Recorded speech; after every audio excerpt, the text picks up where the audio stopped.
Olá, seja bem-vindo no canal Cangaço Nordestino. Nesse vídeo, vamos falar sobre o primeiro inimigo e a primeira brigada de Virgulino Ferreira da Silva, o Lampião Rei do Cangaço. Vamos lá então. Primeiro inimigo de Virgulino e sua primeira brigada. A virada da vida de Virgulino rumo ao mundo da criminalidade começou com uma briga dele com Zé Saturnino, vizinho de seu pai José Ferreira, em 1915, segundo o depoimento que eu vi em um vídeo de Francisco Pinheiro Saturnino, neto de Zé Saturnino.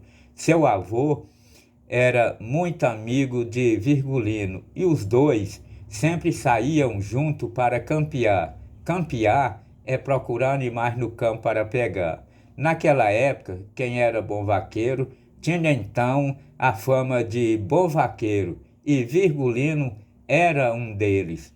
Uma novilha de Zé Saturnino estava prestes de dar cria e um certo dia o fazendeiro junto com Virgulino foram campear a novilha para pegar e colocar o chocalho como identificação. E por duas vezes não conseguiram. Na terceira vez, Zé Saturnino vai sozinho, sem convidar o companheiro, pega a novilha e coloca o chocalho. Sucedeu em outra ocasião que Virgulino, campeando sozinho, depara com a dita novilha já com o chocalho no pescoço. Segundo diz a história, desde menino, o que Virgulino mais detestava era a traição. Então, como o companheiro foi sem ele e pegou a novilha, disse consigo mesmo: Zé Saturnino me traiu. E também pegou a res, amassou o chocalho. Daí por diante, começou uma briga cerrada entre as duas famílias. Virgulino de sempre ia aos pastos da fazenda Pedreira, que era de propriedade Zé Saturnino, e colocava cachorro nos animais. O vizinho pedia para ele não fazer aquilo, mas, porém, repetiu o ato criminoso por várias vezes e mandava recado desaforado. Com a rivalidade entre as duas famílias, a paz deixou de reinar entre elas. Em 1919, a família Ferreira caiu numa emboscada feita por Zé Saturnino e seus jagunços. E ocorreu o primeiro tiroteio entre as duas famílias, que resultou na morte da burra de Antônio Ferreira, irmão de Virgulino, o qual saiu levemente ferido. 2 dias depois, o caso foi parar na justiça. O juiz, o doutor Augusto Santa Cruz, intimou as duas partes para prestar depoimento. Entre o meado do século XIX e o século XX, os coronéis, através do medo e da violência, dominavam os pobres e até mesmo politicamente em suas regiões. Na época, o Brasil ainda estava na velha república e o voto não era secreto. Nesse caso, existia o voto de cabresto. Os coronéis podiam comprar o voto de maneira bem segura. Os eleitores, principalmente os pobres, não tinham liberdade de escolher e votar em seu candidato preferido.